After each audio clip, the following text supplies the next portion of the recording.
Hey guys, welcome back. As I'm sitting down to film this, I'm realizing this would probably be a really good topic for like a chatty get ready with me video, but as you can see, I already have my makeup on, so that ship has sailed. I did film this look, I just, at this moment in time, have no idea if that video is going to go up before this one.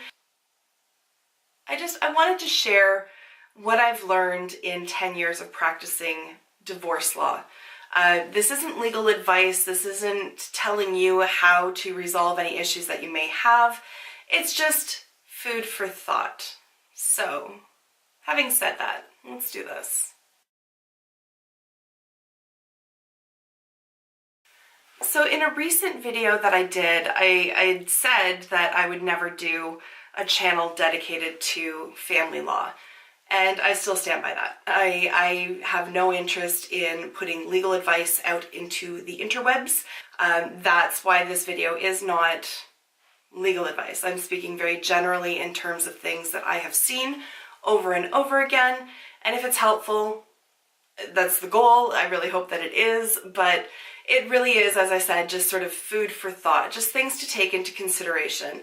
So let's just dive into it. I have a few points written down, but I haven't scripted this out and I don't really have any sort of sense as to where it's going to go or the flow of it.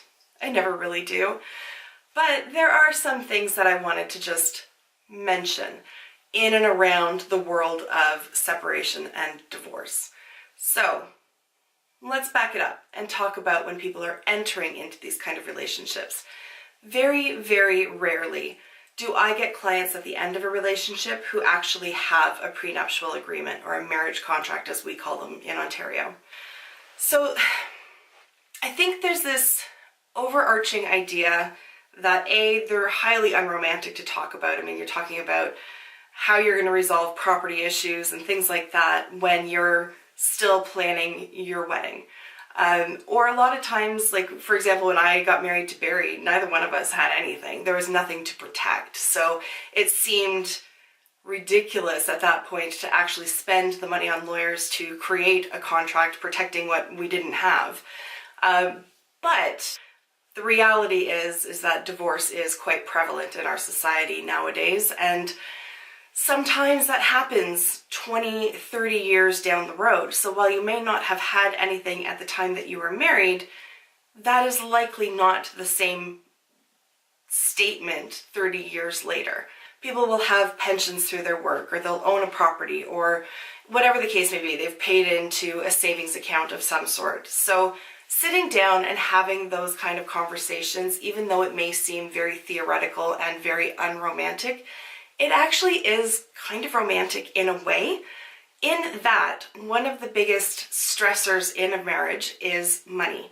And so if there is already an agreement in place in terms of how you're going to handle money, and if there's already been disclosure exchanged between two parties in terms of what they owe and what they own, those mysteries are already solved and they've already had those conversations. So it's just removing one of the major stressors that can happen in a relationship and hopefully allows that relationship to last and not end. And you know, the sources of conflict, or the big source of conflict, is removed from the picture. So in that sense, it is sort of a romantic idea in that you're saying, I want the best for us, so let's, slay the dragon up front before it becomes a problem.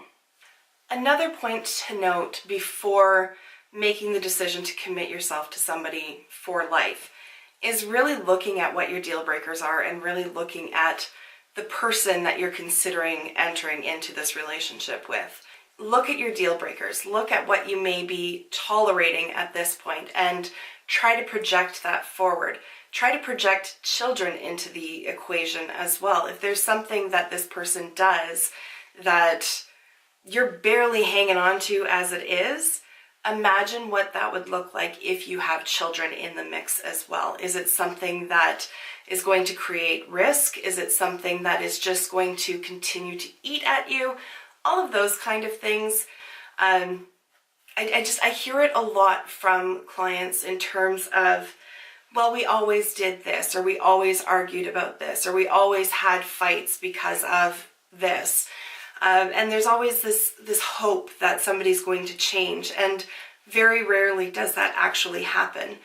And even when parties go to counseling down the road, as they realize that this has become this pervasive problem, it's typically ingrained at that point. And I don't want to say that marriage counseling is not a good option, because I really do think that it is, but it takes two people to be committed to the process in order for change to be affected. Because if somebody is saying, like, fine, I'll just go through the motions, but isn't actually vested in looking inward at themselves and seeing how they could improve for the sake of the relationship, then it's kind of a waste of time, really. And I don't say that lightly, because I do think that counseling is very important. But again, it takes two in order to make that effort work. Moving on to actual separation and divorce. The one thing that I really would want to say to anybody is that divorce does not equate to failure. That I think that's a misconception, or a stigma, I guess, that has carried over from previous generations, and it's not a failure. It's an ending of a chapter, but it doesn't mean that you as a person have failed because this relationship has ended. A relationship consists of two people. It consists of everything that happens to those two people in their lives, whether it's traumas that arise, or, terrible losses, if you lose a child or a job or whatever. All of those elements combine, and love doesn't necessarily conquer all. I sound so cynical to say that, but it's true. Circling back to my point though, marriage is not a failure. It's just a transition from one state of being to the next.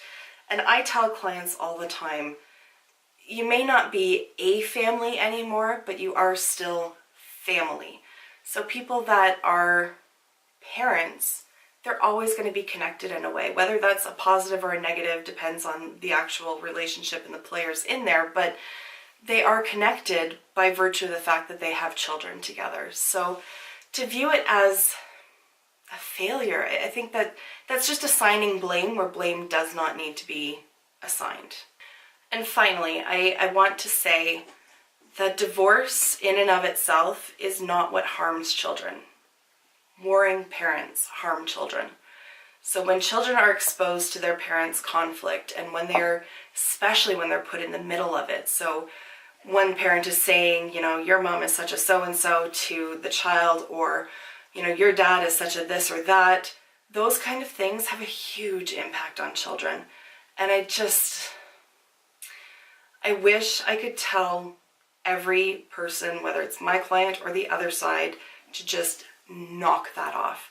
Children are fiercely loyal to their parents.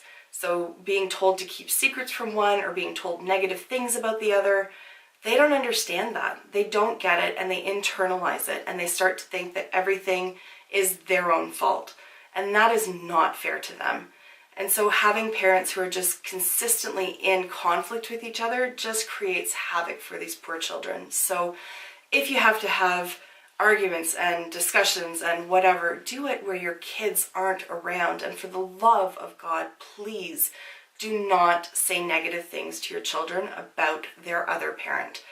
Love your kids more than you hate your ex, because they can survive divorce very well and be very well adjusted, so long as they're isolated and insulated from all of that. So at any rate, I just wanted to put food for thought out there. I do not want to get into specifics. If you have specific questions for me, unfortunately, I'm not going to be able to answer them. I do not want to give legal advice. I just wanted to give food for thought, as I said. I hope some of this was helpful, or at least interesting to you, and I thank you so much for taking the time to watch. I will see you in my next video. Until then, just be a decent human being.